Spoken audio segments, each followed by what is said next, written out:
Welcome back to The Common Denominator. I'm Ilana Rachel Daniel.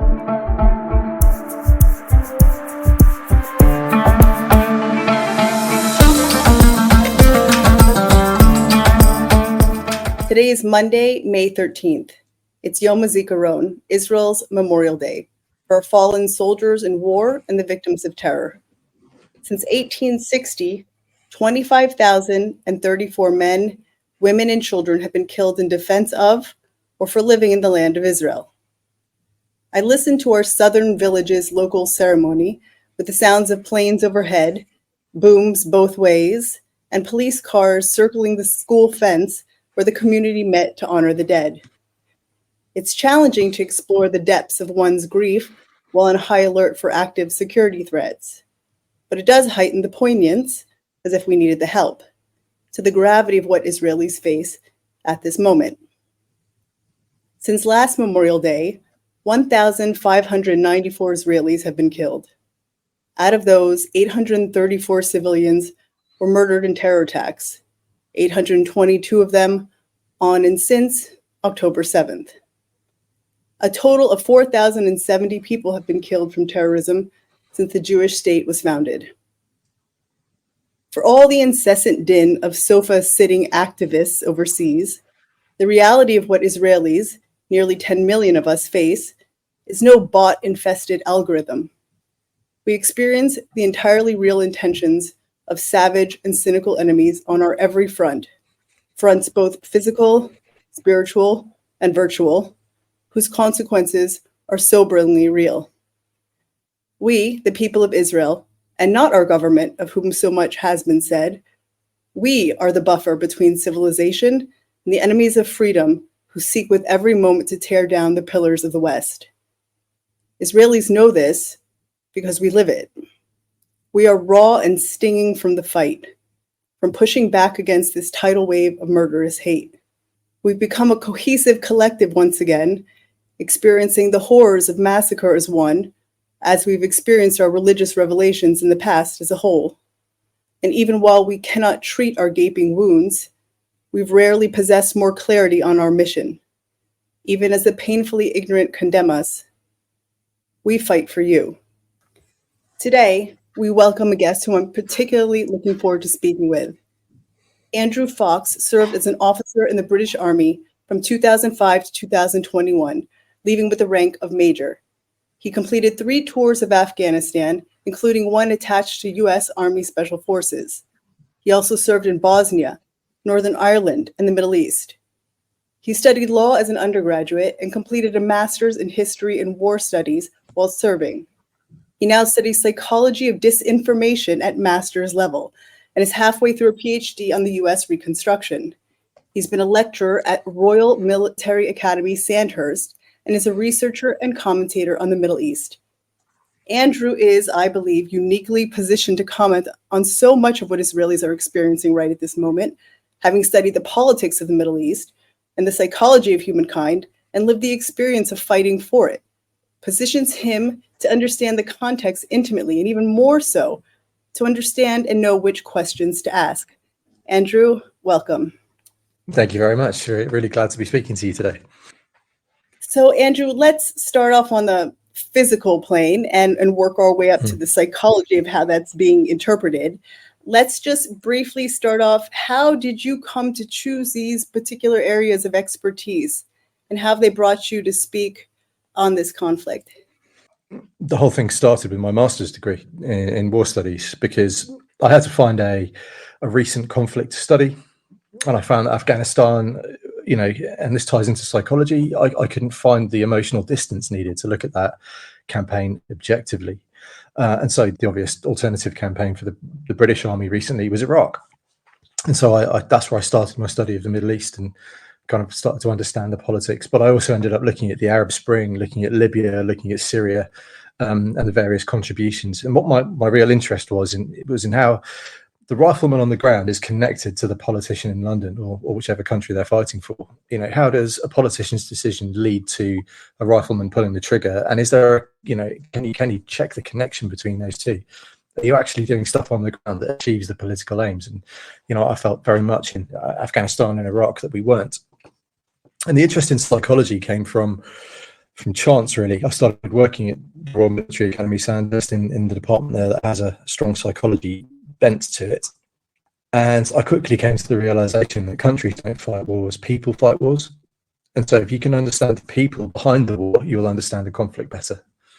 So what is it about you, Andrew, that understands that piece that it seems at least the vast quantity of those people who comment on social media do not? They seem to, not only is there an appalling lack of understanding of really truly both sides, but certainly the championing of one, and to the extent that there's just zero curiosity, absolutely zero curiosity to understand the motivation, the perspective of entirely different sides.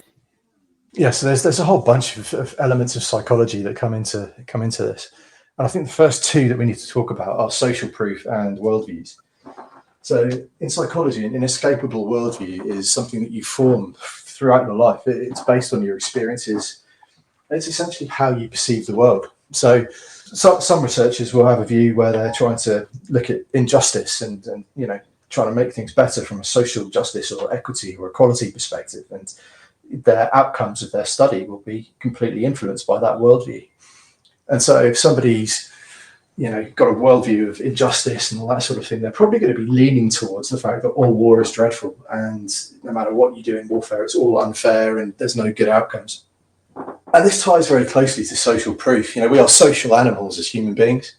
Mm-hmm. And that goes right back to caveman days. So if you weren't part of an in-group, if you didn't have your tribe, and you were out on your own, you're probably going to get eaten by a saber-toothed tiger or something similar. And so we are hardwired as human beings to be part of a group. The trouble comes when your group has a certain view. If you try to go against that, you might well find yourself shouted down or ostracized. And we don't like that as human beings. So there's that social proof and that social pressure to maintain the same view as everyone else, in that group. And now if you find yourself in perhaps a social group because of your worldview, you lean left or you lean towards the social justice side of things, that's probably going to lean you towards that leftist view of what's happening in Gaza. And I think we can see a fairly clear political split between people that support Israel and people who support Palestine. It tends to be very much the left who support Palestine. And if you stand up as a member of that group and say, actually, I don't think this is a genocide. Yes, it's really horrible that people are dying and innocent civilians are in harm's way, but genocide's a bit strong, you're probably going to get ostracized and shouted down. And that makes debate and taking a balanced position really challenging. What's interesting is that at least in the West, we prided ourselves. I mean, what the West is built on the premise of free speech. That's the very first brick laid. So the idea of being able to have healthy argument, certainly in the United States, agree to disagree, the process of discussion and debate refreshes and renews the entire democracy. So what happened? I know my perspective of the radical changes that have happened in the past 4 years, but what's happened that has, certainly there's that herd desire to be like everyone else, but what about you? You're not Jewish, you're not Israeli, you don't have necessarily personal skin in the game, but you have lifted your head up and taken, a fair amount of slack for that. So what is it in you that will, and the others who are willing to speak against the herd? I mean, my own worldview's going to influence what I do. I'm no more immune to these things than anyone else. Actually, seismically, what changed my perspective on this conflict was actually going to Israel. Mm-hmm. I was there I landed, I think we were on the first flight that landed in Tel Aviv after the Iranian rocket attacks.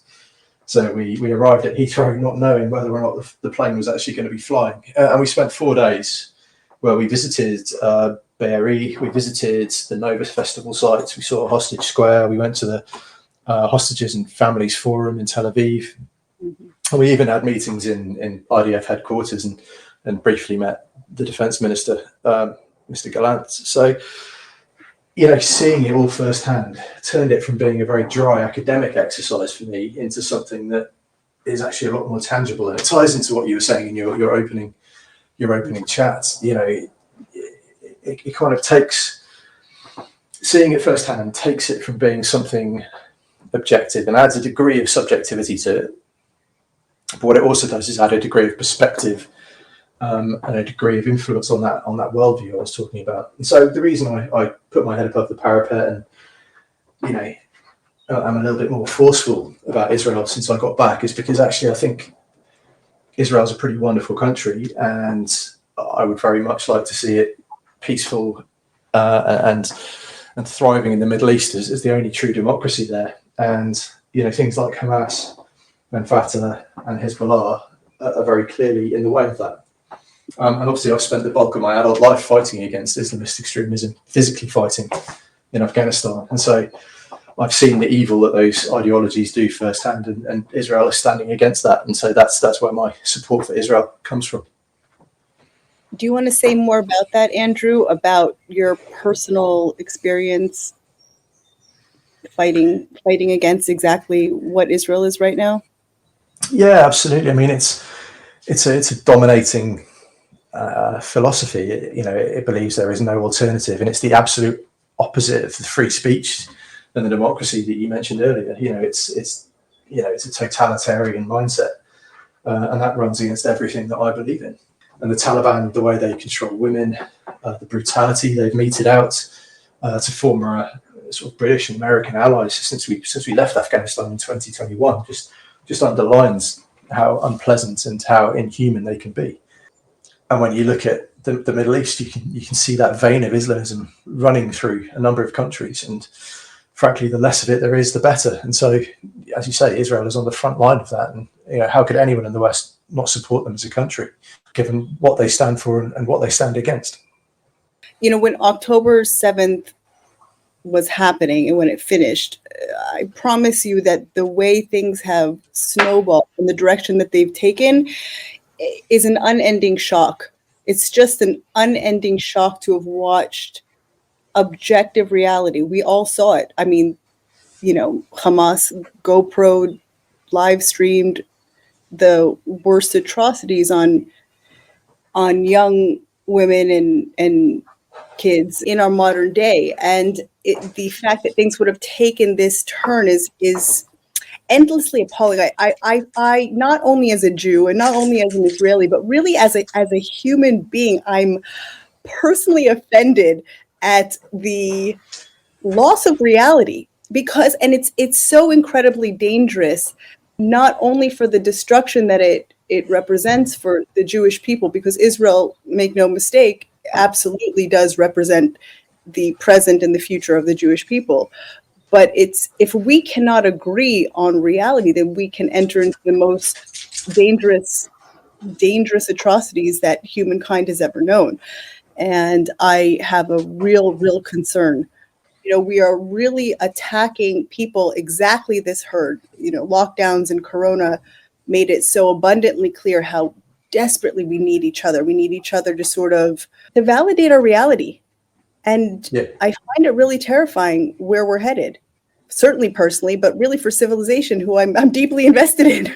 and you know, the online sphere can be really toxic. I mean, it can be really positive. You know, sometimes I put long posts on Twitter or X or whatever we're supposed to call it now, mainly because I haven't really thought them through. And actually, the responses I get are really great, because people are going, "Have you thought about this? That's wrong." And then when I go away and write an article, I've got, you know, 100 people who've given me input on it, which is fantastic. So it can be really healthy and useful. But the issue I think we've had with Gaza and Israel and the conflict there is this is probably the first ever live streamed war. You know, we've had things like ISIS, Islamic State, Daesh, whatever we're supposed to call them, where, you know, something awful has happened and it's been on the newspapers maybe a day later. But the fact is, you can have, you know, an airstrike in say Khan Yunis, and within minutes that will be on the internet, if not seconds. Right. And it's really difficult for people to get past the visceral reaction of what they're seeing. Like, you know, I've been to war, I've seen it firsthand, so it doesn't shock me perhaps as much as it might somebody who's never seen it.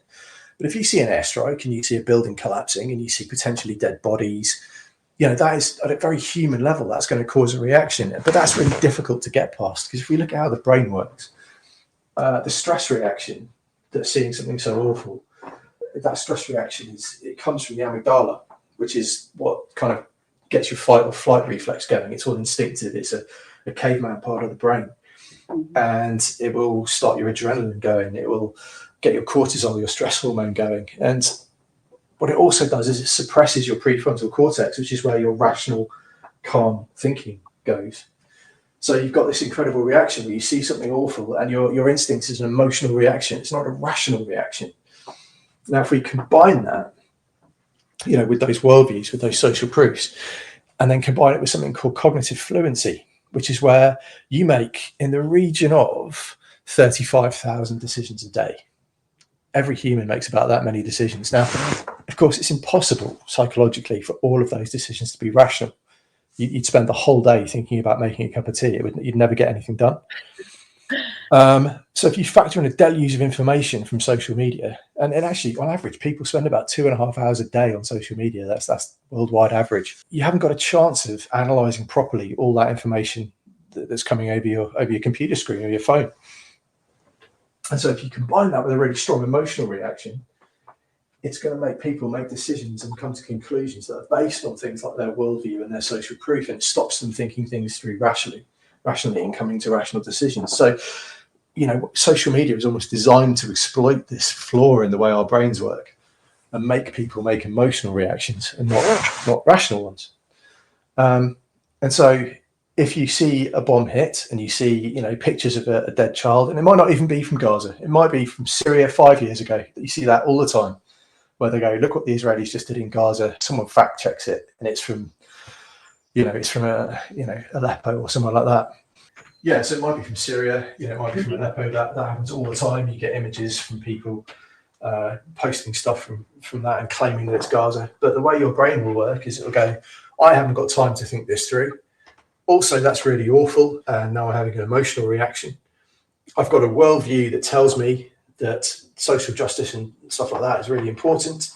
And my in-group of people that I've surrounded myself with all tell me it's a genocide. Therefore, because I've seen a picture of something awful, that for me is proof that there's a genocide going on. And that's how the brain trips you up when it comes to these sorts of things.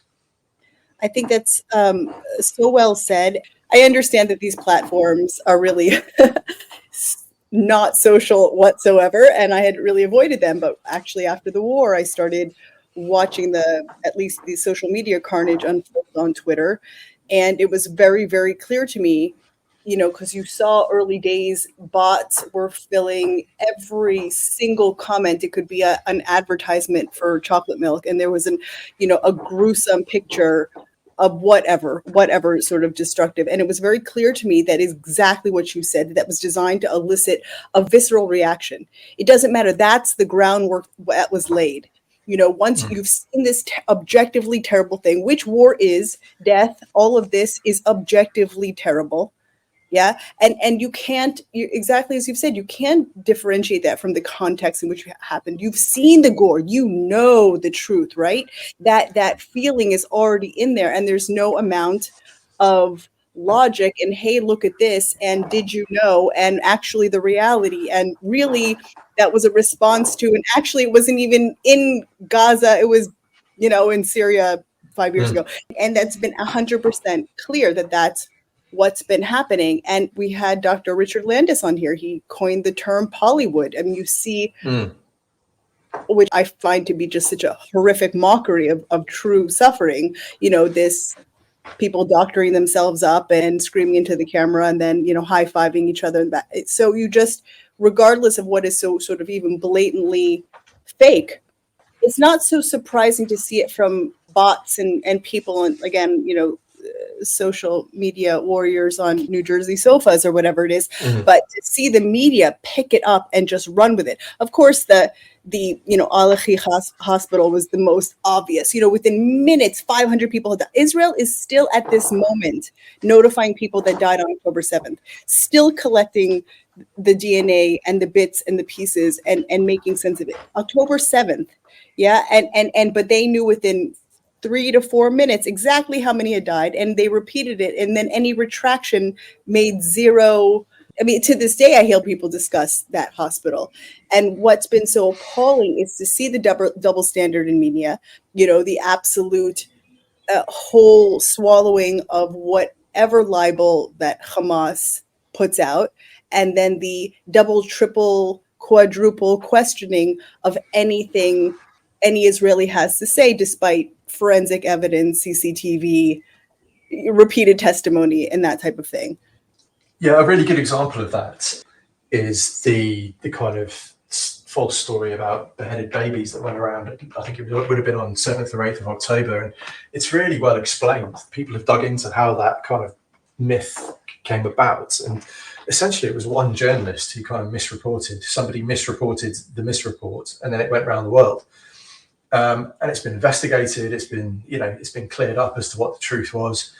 But you still get people beating you with that stick on social media about Israel being liars, and yet you see, countless lies coming from the Gazan side of, misrepresenting images, that sort of thing, and they seem to get a completely free pass compared to this one tiny incident that was misreported and then really quickly cleared up on the Israeli side. But I think there's definitely malign actors here. You can't discount the fact that there is a deliberate misinformation and disinformation campaign going on, and there's a really clear pattern. So something will happen in Gaza. Hamas will give it a spin to say that Israel have done something awful, even if it's a completely legitimate target, a completely legitimate and legal action. They'll give it a spin to say it's illegal. Al Jazeera tend to be the kind of origin media who will report the story. Western media will pick that up without any fact checking and repeat it, and then that's it. The lies around the world. A really good one is the rapes at Shifa Hospital, where that was retracted within 24 hours, but the story's out there now, and it's too late. And this pattern gets repeated time and time again. I mean, the inversion, there's a few themes throughout all of this. It's the absurd, the inverse. Like the inversion, it seems to be what is sort of documented and again, a collective experience that's felt by the Israeli people and then taken as a headline and repurposed to serve the opposite narrative. Let's go ahead more about exactly that. The mass graves. Do you want to comment on that particular libel? Yeah, I mean, there's been debunked extensively. Geolocated was a really good site on Twitter, X, that they put out a 20 plus post thread showing how those mass graves went back months and months and months. Palestinians had dug them themselves.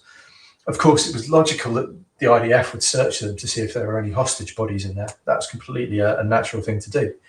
And you wouldn't expect any less. But that's somehow been spun as Israel killed a load of people and made a mass graves. And there's also evidence to suggest that some of the plastic cuffs that they've alleged that the bodies were tied up with were actually IDF casualty marking bracelets.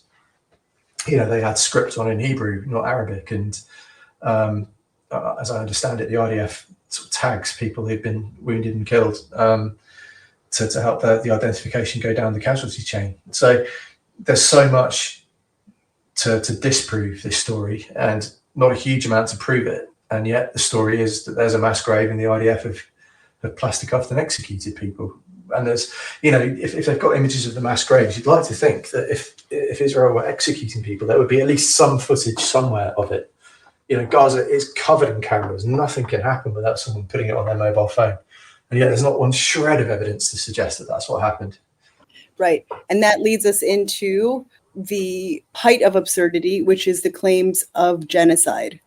The claims of genocide. If you want inverse, you don't get better than here, where you have, of course, the Houthis, Hamas, Hezbollah, Iran's entire theme music being death to Israel, death to America. But you have an IDF putting its own soldiers on the line in order to be the only ones to defend civilian casualties inside Gaza. Please say anything you want about that.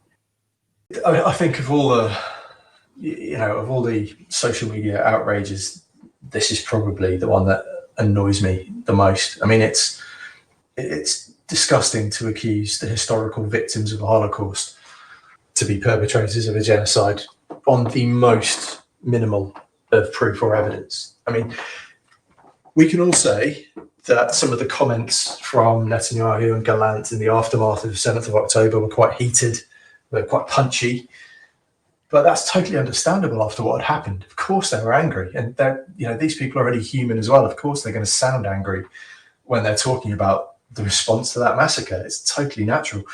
And there's also, if you look at the International Criminal Tribunal on Yugoslavia, there was a case called Krstić, where the appeals court specifically ruled out that kind of hype talk when it came to defining intent of genocide. So it's, this sort of stuff's been looked at before and excluded for the reasons I've already covered. It's understandable that people would have emotionally heightened sense. I mean, before the Battle of Trafalgar, Nelson said that you must hate a Frenchman as you hate the very devil. I mean, was that an incitement to genocide of the French? I would suggest very much not. And then not only that, if you look at the actions on the ground, the military capability Israel has, you could turn Gaza into glass if you wanted to. You could just sit in the sky and drop bombs until the whole place is flattened. And the fact that Israel haven't done that, and they've taken ground troops from the IDF and put them in harm's way and sustained, not insignificant casualties and fatalities, that suggests that they're trying something very different than a genocide. Because why on earth would you put your own troops in harm's way when you don't have to, if all you want to do is kill Palestinians? And then just look at the numbers. Even if we take Hamas's numbers, I don't think they're correct. I think they're heavily inflated. But even if we take 37,000 out of 2.4 million in 6 months, there's no chance in hell. That's if killing Gazans is your aim, that's a terrible effort. You've totally failed to achieve what you're trying to do there. So not only do we have no intent, but we also have no action, and therefore no genocide. And so, the fact that they've used this blood libel and they've tapped into that historical, criticism of Jews that's so deeply unfair throughout history. The fact that they've done that so cynically and deliberately feels not only disingenuous but actively malicious, especially in light of what happened on 7th of October. Absolutely, and very deliberate. It's pretty incredible. We even have accusations of the IDF organ harvesting right in the middle of Gazan rubble, so this is actually someone who I worked with once upon a time, who believes the mass graves, believes the organ harvesting, and doesn't recognize at all that these are what's so incredible, Andrew, about the arguments. And believe me, I spent the better part of the past 4 years criticizing the Israeli government. We all do it as a pastime. It's our most favorite thing. Material. Okay, but I'm a big proponent of the Jewish people being alive, and being able to live their lives and live in a democracy where we can continue to demand more of our government, as all democracies should be able to do. But what's so incredible to hear in these arguments is that they haven't changed in 70 years. They are the exact same arguments against Israel, and quite frankly, they're the exact same libels against the Jewish people for hundreds and hundreds and hundreds of years. They haven't changed. It's like a Mad Lib. We've just changed some nouns, a few adjectives. We pretend it's anti-Zionist. It's all so apparent. It's not really surprising, but it's downright disappointing to see how many people, how vast quantities of people who personally I know I've worked with, swallow it hook, line, and sinker. First of all, I want to say something really clear. This is not Bibi's war. This is a war of an existential war that the Israeli people are fighting. We understand that that it's up to us. There's not a dependence and a big hope and rah-rah for our leadership. And that's really important to know, and important to say that when we talk about being at war, we're not at war with Gaza. We are at war with Hamas. We are at war with radical Islam that is sworn and works day and night to annihilate everything that we stand for. And that's a really important, and those comments, of course, I think came from wanting to destroy, Hamas and the entities there that promote that. It's this constant thing that Israel is at war with Gaza. We're not. We're at war with Hamas. And really more than that, we're at war with Iran. And you know who knows that better than anybody? at least 80, if not way more, percent of the 90 million Iranian people. They know Yeah. exactly what we're facing from that point. Yeah, and I don't think that comes across in the West particularly well, frankly. You know, the Northern Front in Israel doesn't really ever get a mention in the UK press. They're completely Gaza focused. Right. And I'm not sure why that is. It's potentially just because it's newsworthy, because it's kinetic, and it's, you know, it's images of war sell. You know, if you look back to the 1920s and you know, the way war journalists were the sort of superstars of their profession, you know, war is something that sells, and Gaza has a lot of that to show. But yeah, the Northern Front, you know, that's a really bad deal for Israel. You know, your borders are not secure. Hezbollah can hit you with rockets right now because they're south of the Litani, where they're supposed to be, north of it, and that never gets mentioned over here. Likewise, you know, Syria, the fact that Hezbollah are active there gets overlooked. The Houthis got attention because they stopped British shipping and fired on Royal Navy ships.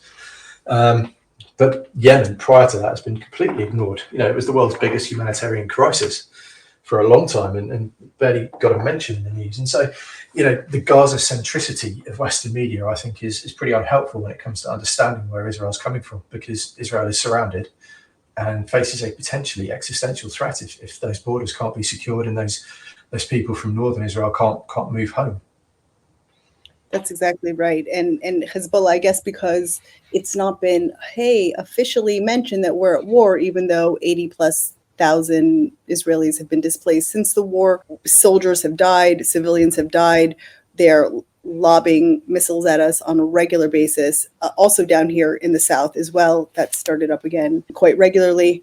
And Hezbollah, as everyone knows, is the most well-armed non-state actor in the world, significantly stronger than the Lebanese army. The EU just agreed to 200 million euros to help bolster the Lebanese security services. Hezbollah violates UN Resolution 1701 every single day. And, you know, everyone knows they've got at least 150,000 missiles and potentially, you know, they have more artillery than some European countries. We need to get them off the border. Yeah, absolutely. Yeah. But I think you know, there are all's not lost from the Lebanese border perspective. You know, Gaza is a sideshow in the sort of grand strategic sense, but it needs to be wrapped up. And I think we can legitimately criticise the war cabinet for not articulating a clear end state in Gaza, and that puts the IDF in a really tricky spot. Yeah, Israel has total air supremacy when it comes to Hezbollah, so you can hit them from the sky, and they can't do a great deal about it. And likewise, the IDF has ground maneuver, you know, in terms of armored divisions moving around, which Hezbollah doesn't have. You know, their rockets are basically their main effort. So, you know, Israel does have some advantages there, but you know, Gaza needs to be wrapped up first, and then you can deal to the next problem on the list. Exactly. Let's talk about that. I want to hear your professional opinion on what has been the IDF strategy, and what do you see as their achievements, what are your criticisms, and what is the simple realities of combat there? Yeah, I think we need to be careful of the word strategy, because I think what the IDF are doing is operations. So you've got 3 levels of war. Strategy is what you want to achieve, and operations is how you coordinate the tactics on the ground to achieve it. And the strategy for Gaza, I don't think has been particularly good, in the sense that Gallant and Bibi have been talking about destroying Hamas, and I don't think that's possible. If you look at how deeply embedded they are in Gazan society, if you look at the way they're comprised in terms of tactical laydown, they work in these small cells. You know, they're very, very hard to pin down. And they're also very hard to decapitate, because as soon as one commander goes down, somebody else just steps up. And that's before you even throw in the tunnels. You know, there's talk of the ones under Khan Yunis being, you know, potentially 15 floors deep. You know, that's really, really hard to get rid of, and it's a good place to hide. And also, from as I understand it, they're kind of using similar tactics to the Taliban in as much as they initiate contact. They go with small arms fire and RPGs. They use IEDs and booby traps, and then they melt away, which makes them, again, really hard to kill. So destroying Hamas as an entity, probably very difficult, if not impossible. defeating them and making them unable to repeat 7th of October is possible. And that's what I think the IDF's operational design in Gaza is designed to do. The War Cabinet's made it harder for them because they haven't said what Gaza looks like at the end of the operation. Who runs it? You know, what's the day after plan? Is the IDF just going to drop tools and go home and seal off the border, or is there going to become some kind of alternative governance provided? You know, and that's really difficult because Gazans, if you look at the recent opinion poll, 2% of them support an Israeli-backed government. 60% of them, I think it's 59% to be accurate, want Hamas back. So the end state's not clear. But what I think the IDF are doing is they are sequentially, from north to south, clearing those urban centres in Gaza to destroy as much Hamas infrastructure as they possibly can. At the same time, they're clearing that 1 kilometre buffer zone around the edge of Gaza to make sure that the border is sealed off. And then they're reserving the capability to strike back into Gaza as and when they identify pockets of Hamas popping up. And you're seeing that in Rafah at the moment. You know, if you look at how they're moving civilians out, if you look at the maps the IDF are releasing, you can see pretty much what their plan is likely to be. They're just doing it chunk by chunk, slowly and methodically. And at the same time, they're raiding in the north the humanitarian refugee camp up there. Is it Jabalia? Yeah. So they're doing that at the moment, and that's very, very clearly a raid. And we've already had news that one relatively senior Hamas commander has been killed there. So that operational design makes sense to me, because if you haven't got an end state that you can realistically achieve in destroying Hamas, then you're certainly going to try and defeat them. So that makes sense. Mm-hmm. And if you don't know what the day after looks like, what you're going to do is be as methodical as you can in clearing Hamas's strongholds and in striking them as and when the opportunity arises. Because the one thing I think Israel don't want to do is repeat the mistakes of the West in Iraq and Afghanistan, where we try to clear and then hold the areas we cleared and then try and nation build off the back of it. Because frankly, that doesn't work, and it was a disaster for us. And on top of that, the IDF doesn't have the number of troops needed to do it. You'd have to mobilize the entire IDF indefinitely, and that's far too expensive in terms of economic cost and in terms of practicality. So given the constraints the IDF have, I think their operational design is actually very good indeed. Why didn't we go into Rafah to begin with? Rafah is where we assume massive tunnels lead into Egypt, where the vast quantity of smuggling happened through. Why? And of course, the biggest fear is that, God forbid, our hostages have been smuggled out into Egypt and unable to be located. Yeah, I mean, we haven't talked much about the hostages, and it's just an unspeakably horrific situation, and I think it's lose-lose at this point. They are Hamas's Iron Dome. Right. You know, they are their bargaining chip. They're the one thing that Hamas has to try and gain leverage over Israel in negotiations. And that network of tunnels makes it so difficult to know where they are. You don't have proof of life, and you also have that deeply evil Hamas technique of releasing drip-fed information about hostages and deliberately keeping the families in the dark as to whether they're alive or dead. And you know, I've met hostage families. I'm still in touch with a couple from my time in Israel, and you know, the pain they're going through is unspeakable, and it's the not knowing, I think, that hurts the most, and that's been leveraged by Hamas to try and gain an advantage. But you know, you've got to balance the lives of however many hostages are left alive versus, as you say, the security of a whole country, and that's a really, really difficult calculus to make. And I do, you know, I feel even for the War Cabinet having to make that decision whether they consciously just keep pushing through with the military operation to secure the border and make sure Israel survives as a country, or whether they prioritize these people who've been taken hostages and trade a ceasefire for their lives. You know, that's really, really tricky, and you know, I don't have an answer to that because it's a moral decision I hope I never have to make. Yeah, it's a decision that unfortunately Israel has faced for many, many decades, not necessarily on this grand scale, but the impossible choices that happen, because this is their MO: hostages, kidnapping, and that's the terror and of course their cruelty, of which we saw on live stream. There's not a single Israeli who doesn't think and is completely paralyzed, really, with the fear and the knowledge of what they're enduring, and made even more poignant by the grace of God. It's just a Mm. matter of right place, wrong time, whatever it is, and that keeps any one of us or the people that we love from being in that same position. There are no answers. I agree. Although people have a lot, I guess, in hindsight. You said that you think that at least the way the direction of the operation makes sense. So, because from our point of view, why not Rafah first? You've got, at least as of Mm. now, my understanding is 5 out of the 24 battalions with combat capabilities are in or around Rafah.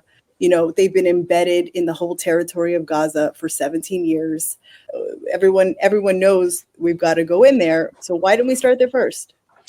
I've given this some thought, and I think it's probably the Egyptian factor. The Camp David Accords are pretty fragile at this moment in time, and the Egyptians are certainly exceptionally twitchy about Israeli activity in Rafah. And it's hard to guess why that is, because actually, it's not as if Israel is poised to stream across the border and start recapturing Sinai. And I think it's probably because they're wary of the extent of their complicity with Hamas being revealed.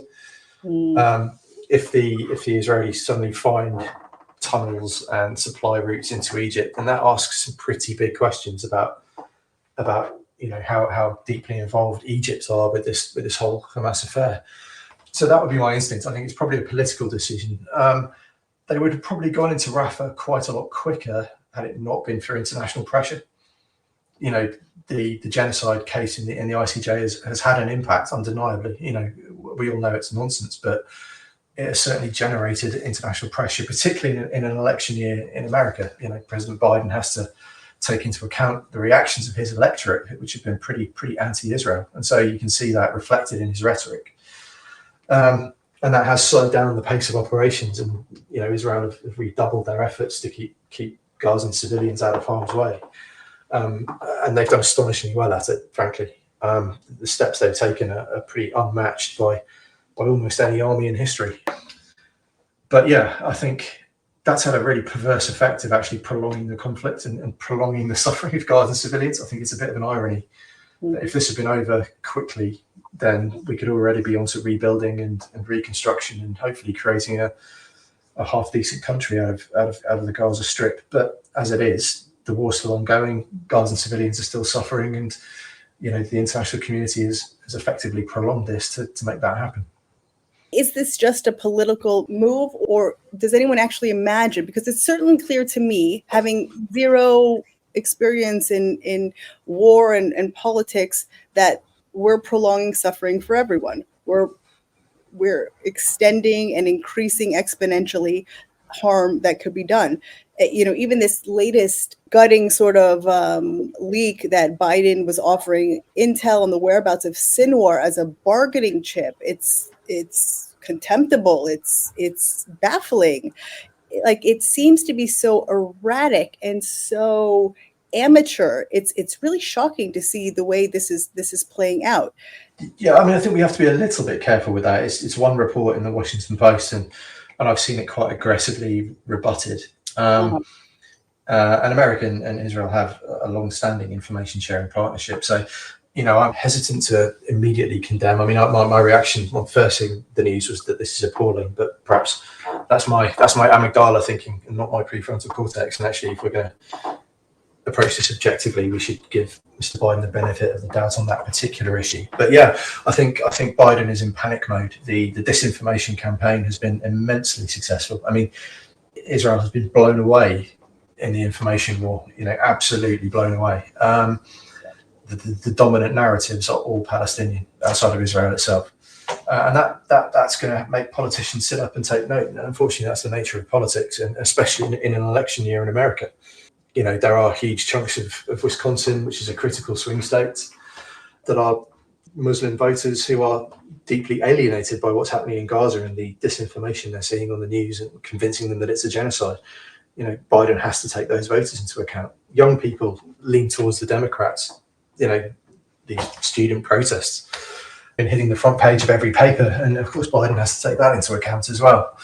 But then, of course, he's got to balance that with the Jewish vote, which also tends to lean Democrat in the States. So he's in I think he's in full panic mode when it comes to trying to keep his domestic audience happy whilst trying to strike a balance of doing the right thing in regards to Israel.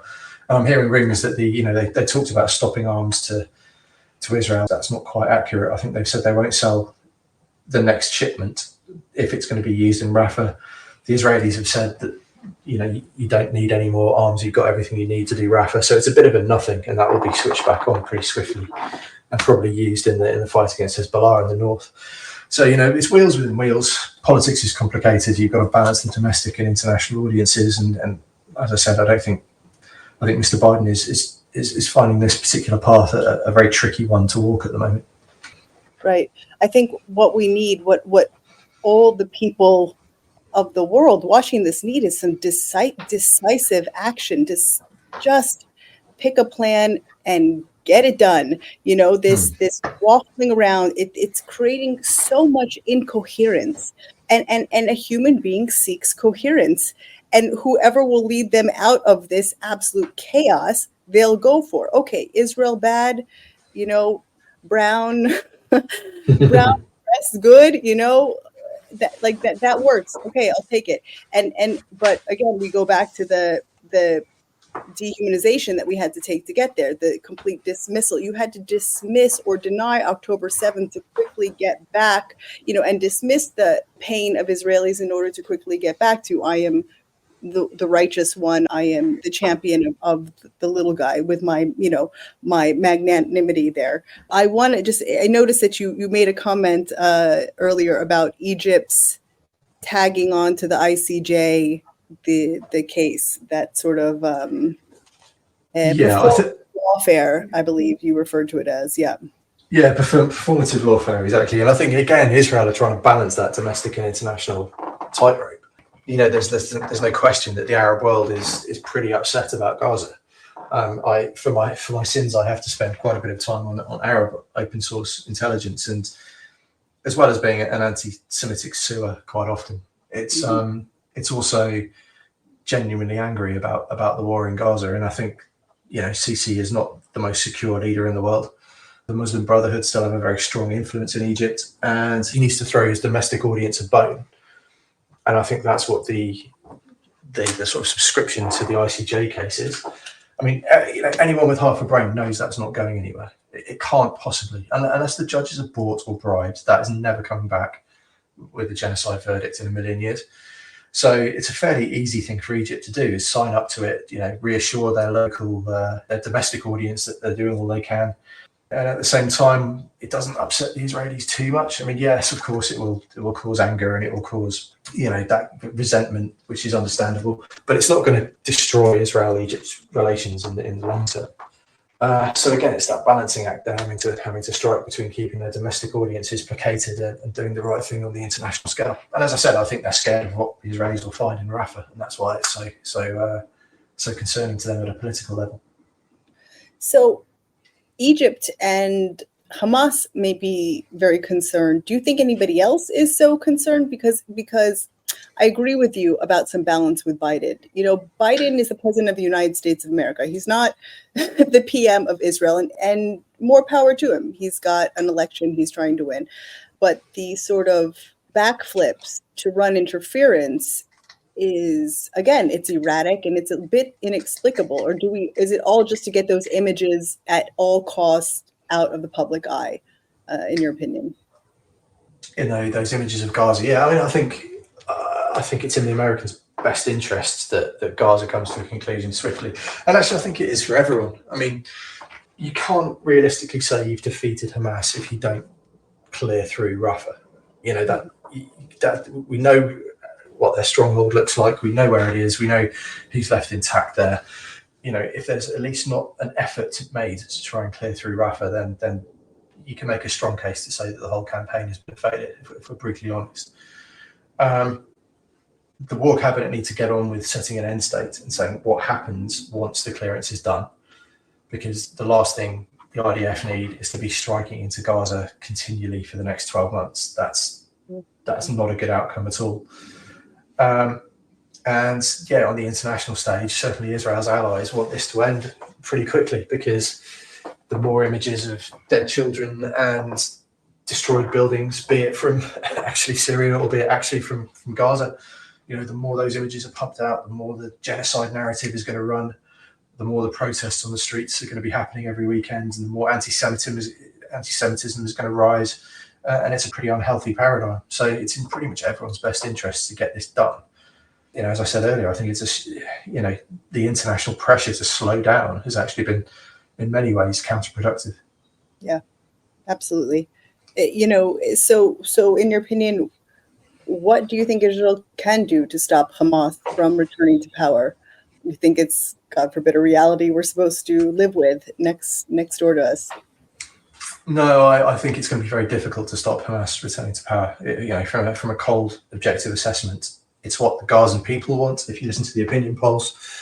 And they are also the entity best positioned to take advantage of whatever's left politically in Gaza once the war has ended. What Israel can do is make sure that the 7th of October can't happen again. It's been said many times by Israelis and by me that never again is now. We don't stand for Jews being killed freely anymore. That stays in 1940 where it belongs. So if you are able to stop Hamas repeating the 7th of October, then arguably you've achieved a decent war aim there. And the way that happens is by degrading their infrastructure and their fighting power as much as you can, killing as many of their leaders as you can, and by making sure that border between the Gaza Strip and the south of Israel is fully locked down. And then you have to rely on things like the Iron Dome to stop the rocket attacks. And it's not ideal. It's not perfect. There's no perfect solution here, but there never is in war. It's very, very rare that you get a war decisively won by one side or the other, particularly a war like this, which is what you can call an asymmetric war. I mean, yes, Hamas have formed battalions and they have a military structure and they have pretty good levels of armament, but they're not a conventional army. So it's an asymmetric conflict, and that means there's a political idea at the root of it somewhere, and you can't kill a political idea. Even Nazism, we haven't managed to kill completely. Yes, we defeated the Nazi states, but Nazism still pops its head up, in various different corners of the world from time to time. And if you can't kill an idea, what can you do? Well, you can stop that idea from hurting you. And I think that is the end state the IDF and Israel need to be working towards, is how do you prevent 7th of October happening again?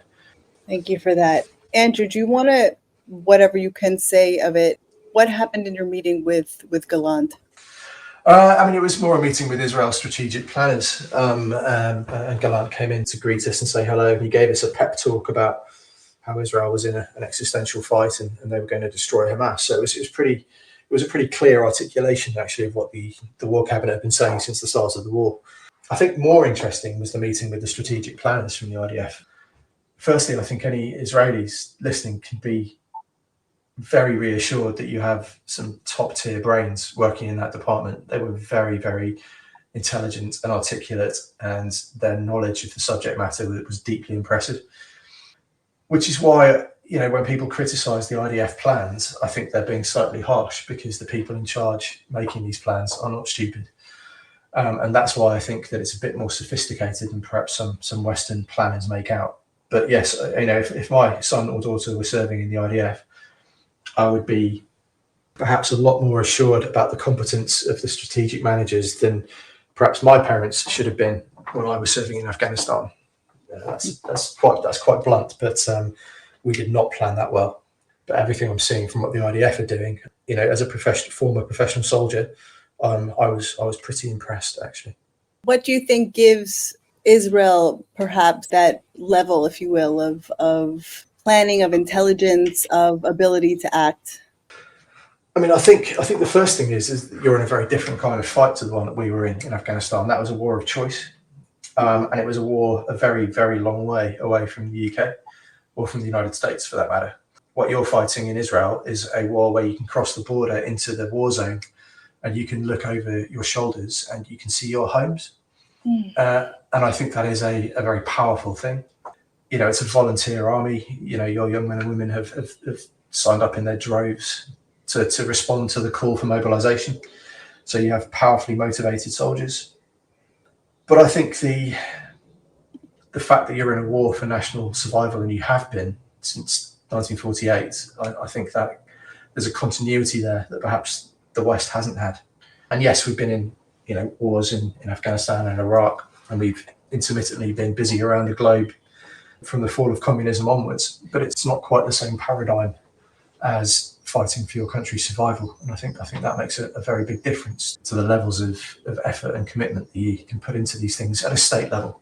It's a mobilized state rather than just a professional army going away to do professional army things. It's an entire society that's signed up to fight for the survival of their country. That's exactly right. Because we have no choice, because we are defending, like you said, very clearly, our families and our homes, and because we have nowhere else to go. And it's important to remember that this is a nation, we are a nation of refugees. And actually, if you go far enough back in history, the modern state of Israel, it was not actually created as a result of the Holocaust. It's one of the many fallacies that go around. Actually, the state was on its way to being established, and it was actually the Holocaust that threatened it, because there was a fear that there would be no one left to populate Israel, as a matter of fact. So we are 100% clear about what we're doing, and that is the unity that I referred to. It's no, flag waving, superficial. It cuts through, of course, the most bitter arguments that we have with each other, and they're deeply dividing, they're deeply painful, but we understand what we face when it comes for the whole. It doesn't, the whole, when they come for the Jews, they make none of the differentiations that we make between each other. I want to go back to something we touched on. I don't think that enough is said about the barbarism of radical Islam. I don't think that enough has been said about the brutality, and I think that it's really important to put an emphasis on it every now and then. John Spencer, of course, who I'm sure you're familiar with, he's wonderful. His clarity in the research he brought has really offered so much information to the public. But one of the things that he said that really kind of haunts me is he discussed how what he saw in those Hamas terrorists when they invaded sovereign Israel was the exuberance.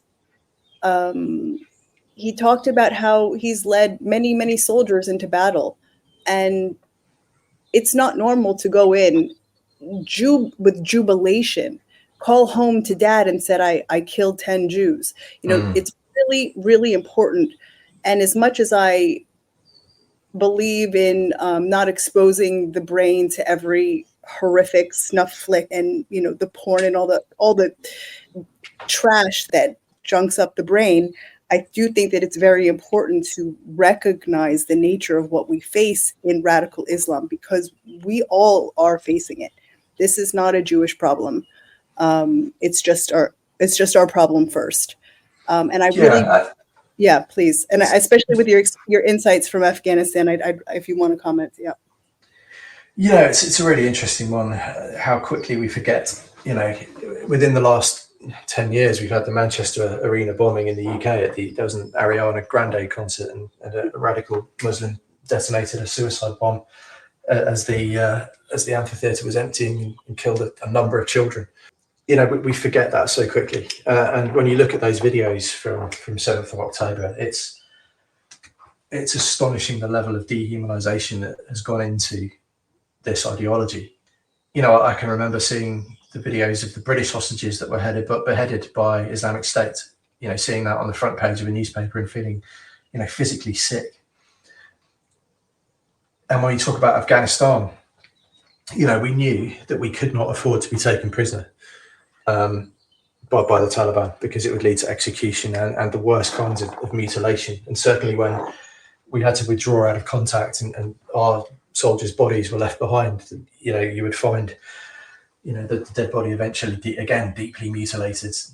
It's almost as if they don't see their enemies as human, which is terrifying. And if you look at some of the language that comes out of even Fatah, who are bizarrely presented as moderates, which I don't think is fair or accurate. They talk about the Jewish people being grazing humanoids and pigs. And, it's this language that just runs through that radical Islam like a cancer. And I think if you take that phone call where he rings home and says, "Mum, I just killed 10 Jews," I think if you reframed that and said 10 people, that guy would probably disagree with you. That they take an almost subhuman approach to anyone that isn't of the same ideology as them. And it's, from a psychology perspective, it's almost unfathomable. I know how dehumanization works. I know how othering works. I know how in-group and out-group works. But to take those concepts to those heights, to that level of inhumanity to one's fellow human being, it's actually beyond my comprehension. Quite honestly, it's utterly appalling. It is, and it should be, and it needs to be said, because it's weird, these arguments I find myself making. But there's plenty of people who hate the Jews. Newsflash, right? But not all of them. Really, the tearing apart, is there's nothing that can be said to be normal about that. And the idea of championing these Hamas and what on college campuses and across, all the places that we've discussed, it's a deep rot in our society, a deep rot in the dissociation with real life and online life and actual consequences. Because what's different, I think, that we see here, and which we did see who committed these most horrific acts, is that, when people talk about moral equivalences between Israelis and Gazans, the truth of the matter is yes, certainly you have people who are angry or suspicious, but the reality is that most Israelis, they want to live in peace. Like, we want to just kind of get on with our lives and argue about politics and have vacation every now and then. Like, really, we just want to get on with it. And the truth of the matter is, even in moments where I personally I haven't been angry for most of this, a whole lot of other mess of emotions, but on those rare occasions, I cannot look at the face of someone suffering and not feel empathy. I'm a human being. There's human suffering. And if I don't have there's nowhere in my imagination that doesn't think that we're all affected by that. And I think that's what's so different, and what we see is that there is a deliberate targeting of exactly the most vulnerable parts of our society. There's a deliberate targeting of children and women. And what actually was one of the most devastating testimonies that I heard even just a couple days ago was from a father of a kidnapped boy who had seen a lot of horrific footage, which I won't describe all of it, but he even saw very young children ripping off parts of bodies and organs to take home for a souvenir. There's no way to make that normal. There isn't. No, and it shows the depth of which the kind of indoctrination has happened in places like Gaza, where an extremist group like Hamas have taken control of every lever of state power, and they've used it. And I really hate making comparisons to Nazi Germany because it seems lazy, but it's very similar to the sort of Hitler Youth kind of aspect, where that indoctrination happens from a really young age. It's going to take decades to de-radicalize societies that have been through that. It did in Germany. It's not something that happened quickly straight after 1945. Everything didn't go straight back to normal. It was a long process. And in Gaza, I think it will take multiple electoral cycles and decades of societal deprogramming to get them to a place where that isn't something that people think is normal. And I'm not saying, of course, I'm not saying that every Gazan feels that way. That would be very, very incorrect of me. But there's enough people there that feel that way, that things like October the 7th can happen. And we did see some of the worst atrocities on 7th of October happen at the hands of Gazan civilians who followed up when they crossed the border. So there's this problem is not going away from a military operation to destroy Hamas. Right. It's going to take longer, and that's why I don't think there is an immediate political solution. It's one of the reasons the IDF have such a difficult job in Gaza, because there's no political solution on the table. The only solution for this is decades long, and nobody has the political will to attempt it at the moment. Certainly the international community doesn't. it's been mooted that perhaps the UAE could take over, or a consortium of Arab states. But there's no quick fix to this. No quick fix at all. What comes to mind is something that we've discussed here in the past, which is UNRWA.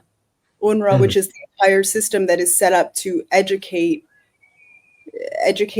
and indoctrinate young children, which I think is, of all the atrocities, there are few that repulse me more than this horrific. I've said it many times in the past. The definition of childhood is innocence from world of sexuality and the world of violence, and they are introducing children from the earliest age into violence, hatred, and dehumanization, and it's appalling on every level, certainly being the target of that, but more so to see generations lost to that doctrine. And I really do agree that UNRWA is the source of that, and in UNRWA would have to go. There's many other ways to bring in the needed aid, and I think that with just a little bit of ingenuity, we could get there. And we need to cut off the feed, that feed of hate. They're being nourished on hate, and it's got to end. Yeah, of course, there's a deep irony as well that the fact that Israel has conducted military operations in Gaza has probably reinforced an awful lot of preconceptions about Israel. Mm-hmm. There is undeniably massive infrastructure damage. 70% of homes is one of the statistics I've seen that has had some kind of damage from the military operations, and all that's going to do is reinforce the fact that they think that Israel are not a good thing. And that's not a criticism of the IDF, because wars need to be fought. War is part of the human condition.